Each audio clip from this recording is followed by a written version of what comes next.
Imagine being accused of stealing in a room full of millionaires when you are the one who built the entire event. This is the story of Aaliyah Brooks, where one accusation almost destroyed her until the truth changed everything. The champagne tower had barely settled when a crystal flute shattered at Aaliyah Brooks's feet, and a woman in diamonds pointed straight at her like she was trash that had somehow learned to stand upright. She touched my table assignment, Lydia Mercer snapped, loud enough for the whole gold-lit dining room to hear. And now my bracelet is gone. It happened fast, but not fast enough to hide the ugly part. Waiters went still. Donors stared. One man looked Aaliyah up and down, took in her dark skin, her plain black dress, her event headset, and decided exactly who she must have been. Not the woman who had built the gala from scratch. Not the one holding the night together with aching feet and a spine of steel. Just staff, just convenient, just someone easy to blame in a room full of silk, perfume, and money. Then security started moving toward her. That was when the danger changed shape. A man near the back, old enough to know better and mean enough not to care, narrowed his eyes at her wrist where her simple silver bracelet caught the light. Doc 9, he murmured. She was there. Aaliyah's blood went cold. She hadn't heard those words in years. And across the room, seated in terrifying stillness at the head donor table, Yoon finally lifted his gaze, saw that bracelet, and went completely still in a way that made the whole room feel like it had just stepped onto thin ice. The second Yoon recognized that bracelet. Everyone at the gala became part of a secret they didn't understand. Now, Yoon wasn't the kind of man who needed to raise his voice. That was what made him dangerous. The city had built 100 stories around him. Cold-blooded, untouchable, too rich to answer to anyone, and too feared to need to. But what people never understood was this. The most powerful thing about him wasn't his anger. It was his restraint. He stood, adjusted the cuff of his black suit, and walked across the restaurant while the room parted without being told. Warm amber light slid over polished marble, over white orchids, over faces that had suddenly lost colour. Lydia Mercer started speaking again, all fake injury and offended status, but Kai didn't even look at her. He stopped in front of Aaliyah. "Did you take anything?" he asked. Aaliyah held his gaze. Proud, steady, no trembling, no pleading. No. That should have been enough. For him, it was. Kai turned to security. "You're dismissed." The guards froze, then he looked at Lydia. "Search your husband." A soft, horrified laugh moved through the room.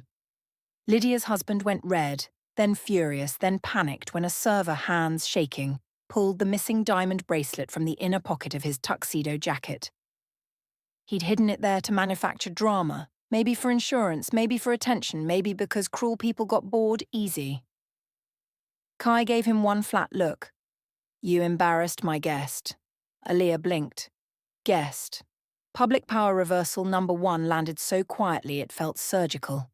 Staff who had avoided meeting her eyes suddenly straightened for her. Donors who had smirked now looked ashamed to be seen. Lydia started apologizing to Kai, not to Aaliyah, and that was somehow worse. Kai finally looked back at Aaliyah. "You'll sit at my table. I'm working. Not anymore tonight." He said it like a fact the universe had already signed off on. She should have refused. Every instinct she had told her to keep distance from men who made rooms go silent. But then she caught the same old man from the back slipping out toward the service corridor with his phone to his ear, and something ancient and awful touched the base of her spine. Kai noticed that too.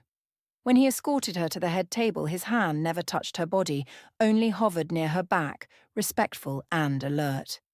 Then his eyes fell to the silver bracelet again, and for one split second, his calm cracked. Not much. Just enough. "Aaliyah Brooks," she said carefully, because if he knew her already, she needed to know why. His jaw hardened. "I know." When Kai said he knew her name, Aaliyah realized the worst part of the night hadn't even begun.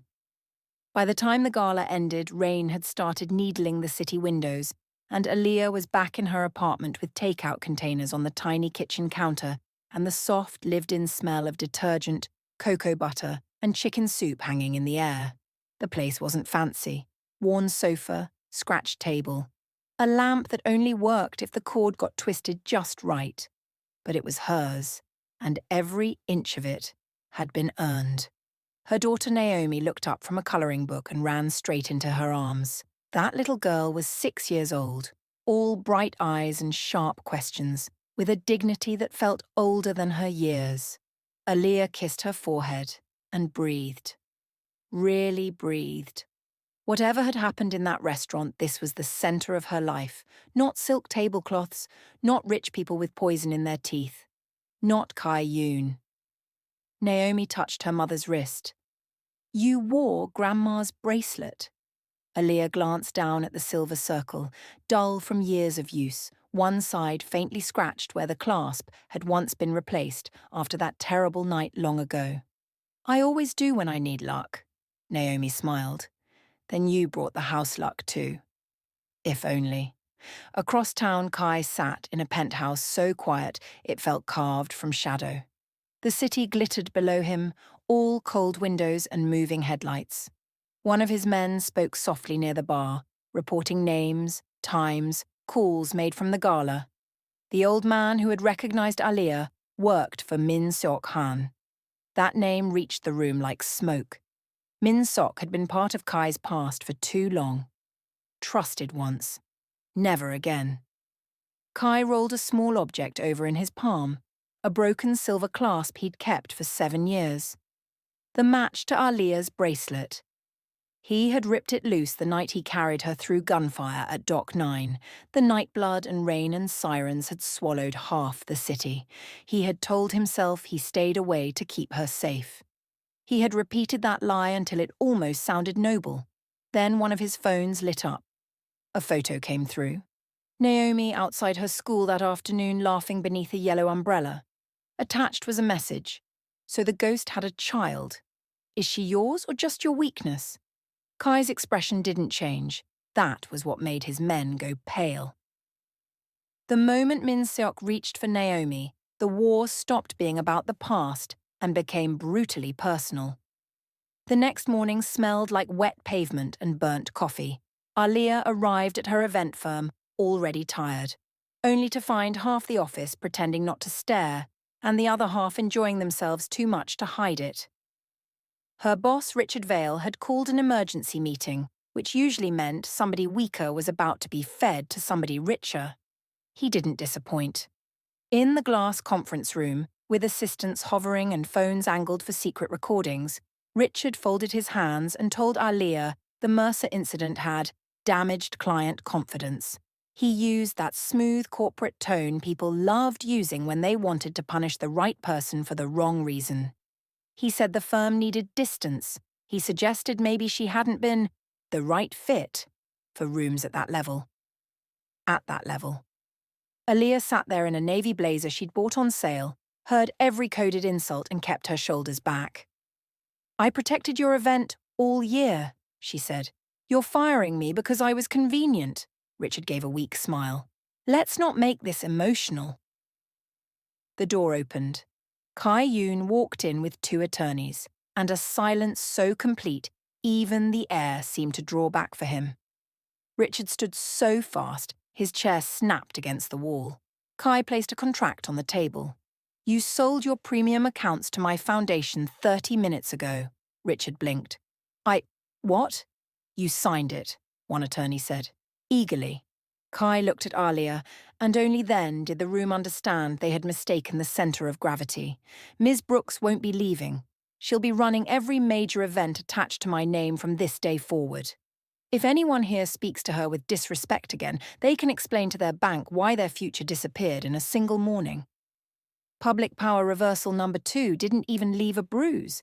It left humiliation with receipts. Aaliyah rose slowly. I didn't ask for this. No, Kai said. You earned it. And that landed harder than the money. If this story was getting under the skin a little, that was because Aaliyah still hadn't learned why he cared so much. When Kai's gaze dropped to the family photo on Aaliyah's desk, his control slipped for the second time. The photo was simple. Naomi in two pigtails, front teeth missing, holding a birthday cupcake with frosting on her cheek. Kai stared at it too long. Aaliyah noticed. That evening, against her better judgment and for her daughter's safety more than anything else, she agreed to meet him in the private dining room of one of his quieter properties. Not a flashy place, no peacocking, just warm wood, low lights, clean linen, and the rich home-cooked scent of beef broth simmering with garlic and scallions. He had ordered miyok guk, seaweed soup, because his cook said it was what people made when they wanted someone to heal. That detail bothered her more than the bodyguards downstairs. "You saved me before," she said finally. Kai didn't pretend not to understand. Yes, there it was. No performance, no denial, just the truth laid down between them. He told her about Doc 9 in pieces. There had been a meeting that turned into an execution, a betrayal inside his family's organization. Aaliyah had been there by accident, waiting for Aaliyah Brooks, the man she had loved then, the man who had been trying to leave dirty work behind before it swallowed him. Kai had found her half-conscious behind steel crates while the docks rang with sirens and rain hit the pavement hard enough to sound like applause for disaster. "Darnell pushed her down before the shooting started," Aaliyah said, more to herself than to him. Kai nodded once. He died buying her time. That hurt. It always would. Then came the first private crack in Kai's armor. He reached into his pocket and placed the broken silver clasp on the table between them. Aaliyah stopped breathing for a second. "It caught on my watch when I carried her out," he said quietly. "She kept the bracelet. I kept this. For 7 years. Why didn't you come back?" she asked. The candlelight touched a scar near his wrist she'd never noticed before. "Because everyone standing too close to me became a target. I thought distance was mercy." She hated how much she believed him. Then his phone buzzed. One look at the screen, and the temperature in the room dropped. Someone had sent Naomi's school address again. The more honest Kai became in private, the more dangerous the outside world turned. Protection changed everything and nothing at all. Kai moved Aaliyah and Naomi into a guarded townhouse for a few days. Not his penthouse, not a gilded cage, just a quiet brownstone with rain tapping the windows and fresh sheets that smelled like lavender and starch. Naomi, being Naomi, adapted faster than the adults. She asked Kai why he always looked like he was thinking 5 rooms ahead. She offered him the purple crayon in case his day needed colour. And that man, that impossible, unreadable man, took the crayon like it was a ceremonial gift. Aaliyah saw too much in that moment. Care, hunger, grief he kept under iron. But danger had a way of following tenderness. At Naomi's school fundraiser, whispers started before Aaliyah had even hung up her coat. Mothers glanced. Fathers pretended not to. Someone had leaked photos of Kai's convoy outside the townhouse and turned gossip into scandal by lunchtime. By evening, people were asking if Naomi was his secret daughter, his hidden heir, his leverage point. It was ugly, and it was public, and it was designed to make Aaliyah feel small. One board member actually had the nerve to suggest Naomi be removed from a student spotlight performance until matters were clarified. Aaliyah's face went still in that dangerous, controlled way dignity sometimes did when it was too proud to break in front of strangers. Then Kai arrived. He wore charcoal wool and that same expensive cologne that seemed to carry cedar and winter and trouble. He listened to the board member finish disgracing himself. Then he wrote a number on the pledge card for the school's expansion fund, slid it across the table and said, "Naomi Brooks stays in the performance." The principal swallowed. Of course, Kai's eyes never left the board member. And the next sentence out of anyone's mouth had better sound like an apology to her mother. Public power reversal number 3 burned bright and clean. Not because Kai rescued a helpless woman. Aaliyah was never helpless. But because in a world that kept trying to test her worth in public, He kept forcing the room to answer correctly. Later that night, after Naomi slept, Kai stood in the townhouse kitchen with his suit jacket off, sleeves rolled, hands braced on the counter like the marble was the only thing holding him upright. "My sister died at 12, he said without turning. A car meant for my father was used to teach him pain instead. Since then, I've known exactly what men like Min Seok do when they want leverage. That was private vulnerability moment 2, and it landed like a bruise under the skin." Aaliyah stepped closer, not touching him, just standing there with him in the dim gold light. "You don't get to decide alone what happens to my daughter," she said gently. "But you also don't have to carry this alone." He closed his eyes once. By the time Kai finally let Aaliyah see his deepest wound, she realized the safest thing in the world might still be too dangerous to love. The choice came 2 days later, and it was real. Min Seok stopped circling and struck where it hurt. Naomi wasn't taken, thank God, but someone got close enough outside dance class to press a velvet box into her tiny hands before security intervened. Inside sat a child-sized silver bracelet charm, shaped like a crown. No note, no threat written out. It didn't need one. Aaliyah went cold all the way through. When Kai arrived, calm as stone and twice as hard, she handed him the box and watched something lethal settle behind his eyes. He ordered 10 things in 3 sentences and touched nothing. Not her. Not Naomi. Not the furniture. Just the air around the moment controlling it. Then he offered her the truth she hadn't expected. "If she leaves with you tonight," he said, "I won't stop you. I'll still cover every road, every airport, every door. She'll be protected whether she carries my name or never sees me again." That was it. No demand. No wounded pride. No power play disguised as love. Aaliyah looked at him and understood exactly what kind of man stood in front of her. Dangerous, yes. Possessive in the way powerful men got when they loved something they couldn't bear to lose. Yes, but respectful. Deeply, stubbornly respectful. So she chose herself first. She took Naomi, left the townhouse, and returned to her own apartment with its squeaky floorboards and chipped mugs and one stubborn lamp. She needed to know she wasn't staying because luxury softened fear.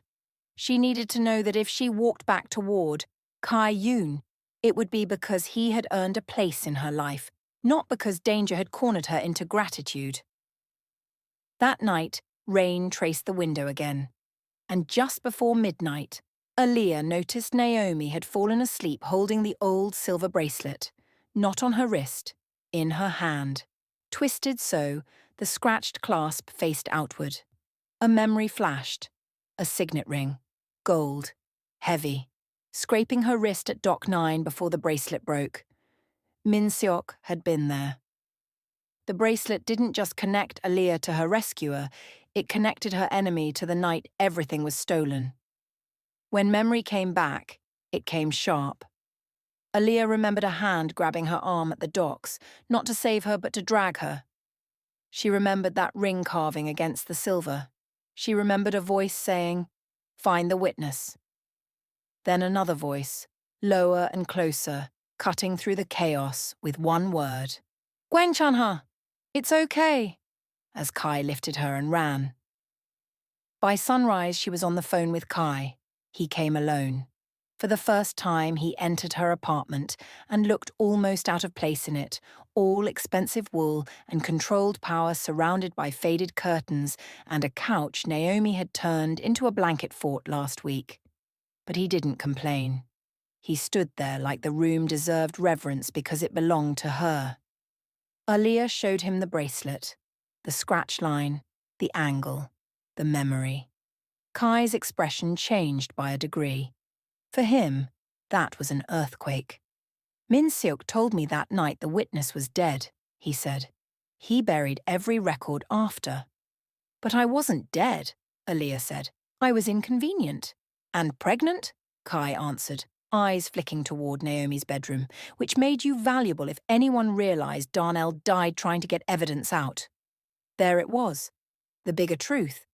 Darnell had been an accountant's driver, yes, but he had also copied records tying Min Sok to the Dock 9 betrayal before he died. Min Sok never found the witness, so he turned the rumour into a weapon instead. If Kai protected a woman and child from that night, the city would assume the child mattered. Blood heir or not, perception could destabilise an empire. Naomi had never been the secret heir. She had been the surviving proof that the wrong woman got out alive. If this part had your heart racing, that was because the story had finally stopped whispering and started telling the truth. That evening, Kai invited Min Seok to a charity banquet at the same luxury restaurant where Aaliyah had first been humiliated. Only this time, the room belonged to them.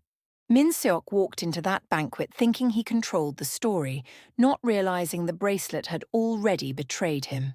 The banquet glittered harder than the first gala had. Same warm lights, same crystal, same predatory wealth dressed up as civic virtue. But the energy had changed. Aaliyah had changed it. She didn't arrive as staff. She arrived in deep emerald silk that moved like dark water when she walked, chin lifted, silver bracelet at her wrist. Naomi safely elsewhere, under impossible levels of protection. People stared, but differently this time. Respect had finally learned her name. Min Seok greeted Kai with a smile too polished to trust. Older, elegant, almost grandfatherly if a person ignored the deadness in his eyes. He made a public toast, all charm and poison, then let his gaze slide to Aaliyah. So this was the woman who inspired all this concern, he said. And the little girl everyone's whispering about. There it was, the trap. Public. Deliberate. Kai said nothing at first. He only turned a water glass slowly once against the tablecloth. Aaliyah stood before he could. That mattered. She was never your rumour to use, Aaliyah said, voice clear enough to ring through the room. And I was never the easy target you thought I'd stay. Then she walked straight to Min Seok and held out her wrist. You recognized this bracelet years ago, didn't you? His smile flickered. Kai rose. Show them your ring. Now the room leaned in. Min Seok laughed, too late and too thin, but Kai's legal counsel had already stepped forward with recovered dock records, call logs from the gala, and testimony from the old man who had identified Aaliyah before disappearing into protective custody. Pressure had cracked him. Cowards always cracked. Aaliyah watched Min Seok's composure fail in real time as the ring was compared to the distinctive scrape across the old silver clasp. Not a murder weapon. Not some dramatic television trick. Just one hard, ugly detail that unlocked a buried memory and collapsed a carefully maintained lie. Kai's voice stayed level. You ordered Dock 9. You lied to me for 7 years. And you reached for a child. Security this time didn't move for Aaliyah. They moved for Min Seok. He tried once, just once, to recover some dignity. You would destroy family for her? Kai looked at Aaliyah before answering. No. I destroyed an enemy who used the word family like it meant ownership. That line ended him. By the time Min Seok was escorted out to meet prosecutors and every consequence he had outrun for years, nobody in the room remembered Lydia Mercer, Richard Vale, or any of the other small people who had once tried to make Aaliyah feel lesser. The room had a new centre now, and it wasn't fear. It was truth. Once Min Seok fell, the only thing left unresolved was the one thing power could never force, Aaliyah's heart. After the banquet, Kai didn't ask Aaliyah to come home with him. He took her to her apartment. That mattered too. The city was quiet in that strange way it got after a storm had finally chosen another street. Naomi was already asleep, safe, curled beneath her favourite yellow blanket. Aaliyah stood by the window in stocking feet while traffic hissed far below and the silver bracelet cooled against her skin. Kai stayed near the doorway, giving her room even now. It's over, he said. The danger is, she answered. That's not the same as everything. He accepted that. Of course he did. So she asked the question that had been living between them. What was this for you? Now, a lesser man would have talked about obsession, fate, possession. Yoon, for all his darkness, chose honesty instead. It started as guilt, he said, then memory, then respect. Somewhere in the middle, without permission, it became the only peace I had. Her throat tightened. He went on, voice low. But peace that costs you yourself isn't love. So if the answer is no, Aaliyah, I'll still make sure the world stays gentle with Naomi. I'll do it from a distance if that's what you want. That was the moment. Not the rescues, not the money, not the fear he inspired in other people. This. Aaliyah crossed the room slowly. I didn't need a king, she said. I needed a man who could stand next to my strength without trying to own it. Kai's gaze dropped just once to her mouth, then lifted again because even now he waited for what was freely given. You found one, he said. And when she kissed him, it wasn't desperate. It wasn't payment. It wasn't gratitude dressed up as romance. It was a choice, slow, certain, long overdue.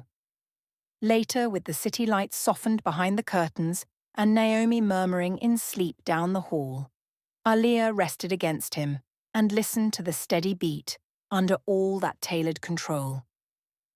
Kai traced one thumb over the silver bracelet and fitted the broken clasp piece back into place like something unfinished had finally been returned to itself. Not fixed. Honored. By the time morning found them, Kai wasn't wondering whether he loved her. He was wondering what kind of future she might actually allow. Spring came gently after that. Not all at once, just in little proofs. Sun-warming brownstone steps. Naomi laughing on a playground without looking over her shoulder. Fresh flowers on Aaliyah's kitchen table because Kai had learned she liked beauty in small, honest doses more than grand gestures that asked for applause. Min Seok faced public charges, frozen accounts, and the kind of social death men like him feared more than prison. Lydia Mercer lost her charity boards.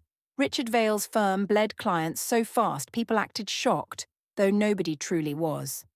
Every person who had treated Aaliyah like she could be blamed, bought, or erased got to watch her rise where they had tried to lower her. And she rose beautifully. Aaliyah didn't move into Kai's world overnight. She kept her apartment for months. She kept her name. She built her own event company with contracts so strong no one could ever casually threaten her livelihood again. Kai backed her silently where she allowed it and never where she didn't. Love in their hands became less about dramatic vows and more about repetition. Respect. Showing up. Protecting without smothering. Listening all the way through. Naomi adored him in that clear-eyed way children sometimes reserved for adults who never lied to them. She stopped calling him Mr. Yoon after he helped her rebuild a school project at the kitchen table and accidentally got glue on a $10,000 watch. After that, he became simply Kai. One Sunday evening, with rain tapping softly against the windows and the apartment full of the smell of short ribs and rice, Naomi climbed into his lap and held up the silver bracelet where it gleamed whole again. Mom said it brought luck, she told him. Kai looked at Aaliyah over Naomi's curls. Warm light, soft silence, home-cooked air, no fear left in the room. It did, he said, because in the end, the bracelet had done more than carry memory. It had brought the truth back. It had named the enemy. It had returned dignity where people had tried to steal it. And it had led one guarded man all the way to the kind of family he never thought he was allowed to touch. A few months later, at the opening gala for Aaliyah's own foundation partnership, the city watched her take the stage while Kai stood in the front row beside Naomi, proud and still and completely hers, without ever trying to possess her. That was the final reversal, really. Not one of power, but of fate. The woman they had once tried to humiliate in public became the woman nobody could ever diminish again.